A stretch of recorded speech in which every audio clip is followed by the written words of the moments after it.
Joe Yabuki, one of the most influential protagonists in anime, and classed as one of the greatest written characters in anime and manga.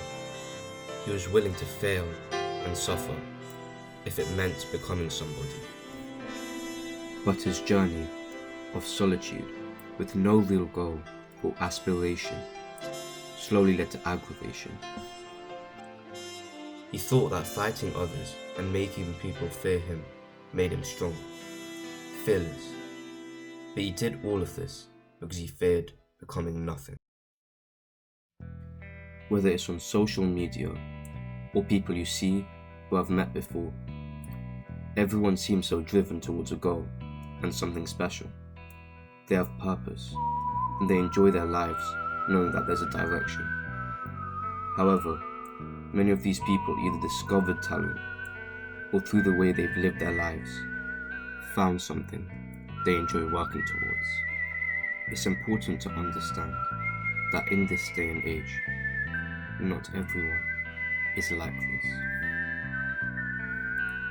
As time goes by, the number of people in Joe's predicament grows rapidly. At the same time, the importance of purpose and becoming someone is slowly fading. Those with purpose continue moving forward, whilst those without it slowly drift further and further away from life.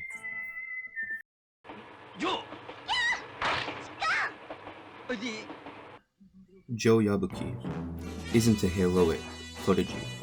He's a tale of pure tragedy.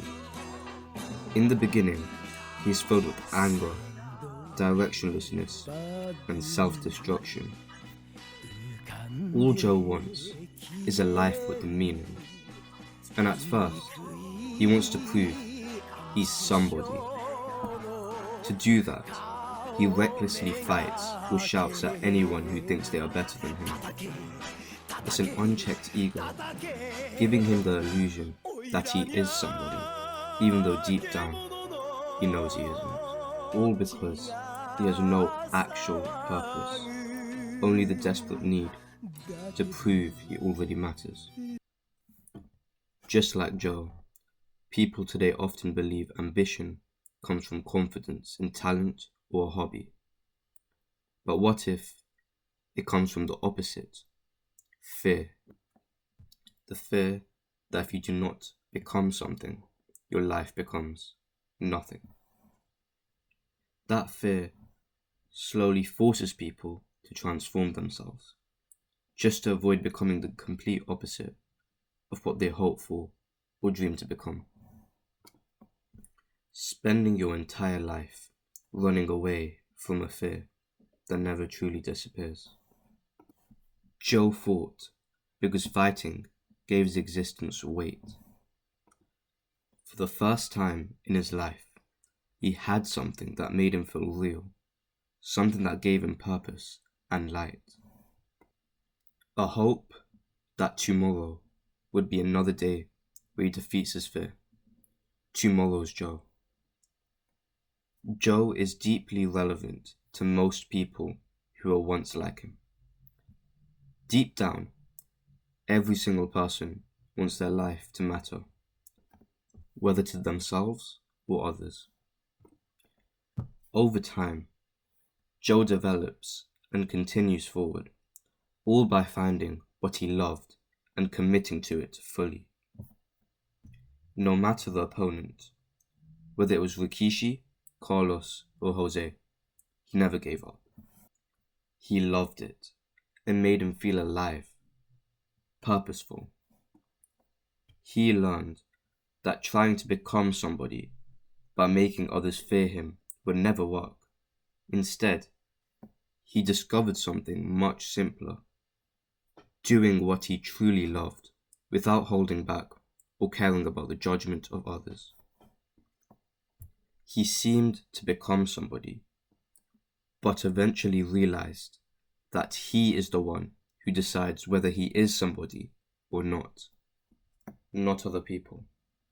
Although the story of tomorrow's Joe shows how to defeat the fear of being nobody, it also goes a step further, showing how becoming somebody can destroy who you once were.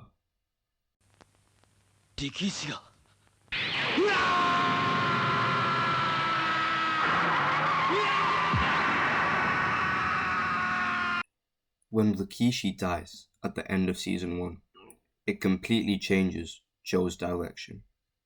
It makes you question everything. Joe found something he loved and worked endlessly for it. So why, after finally finding purpose, does it lead to his downfall? Obsession. Unchecked ambition to become somebody, and unchecked fear of being nobody. Joe thought he finally understood how to live, but he took it too far. The exhilaration he felt during his fight with the man who inspired him also consumed him. He ignored everything else and focused entirely on boxing.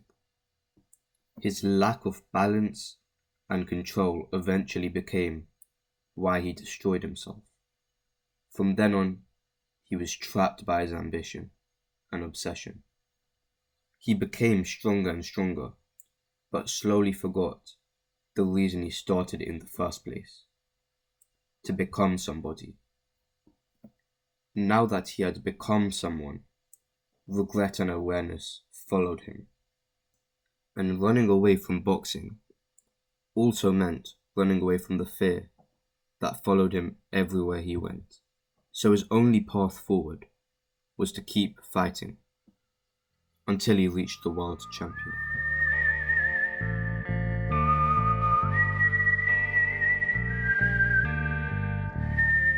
Pure white ash.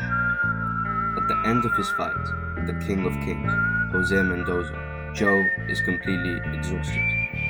He had burned through everything he had left. Before the fight even began, he was diagnosed with advanced punch-drunk syndrome, meaning that continuing to fight would eventually lead to severe disability, dementia, or even death. Joe was so consumed by obsession that he believed without boxing there was no life for him. So he chose to burn his life away, fighting the strongest man in the world. He wanted to die without regrets, becoming pure and white and fading into ash. It was a final statement that the obsession that gave him purpose was worth everything, including the youth and life he had left in him. To become somebody and to defeat the fear of being nobody. Was Joe's obsession worth it? Maybe not, but that's something for you to decide. The truth is, the pursuit of purpose often comes with pain and struggle, but the extent to which you let it consume you must always be checked. Because sometimes your life as it is might already be enough.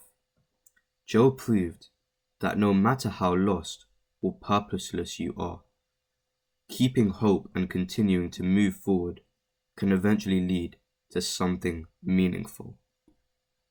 But he also showed something deeper, that becoming somebody must be controlled, not worshipped.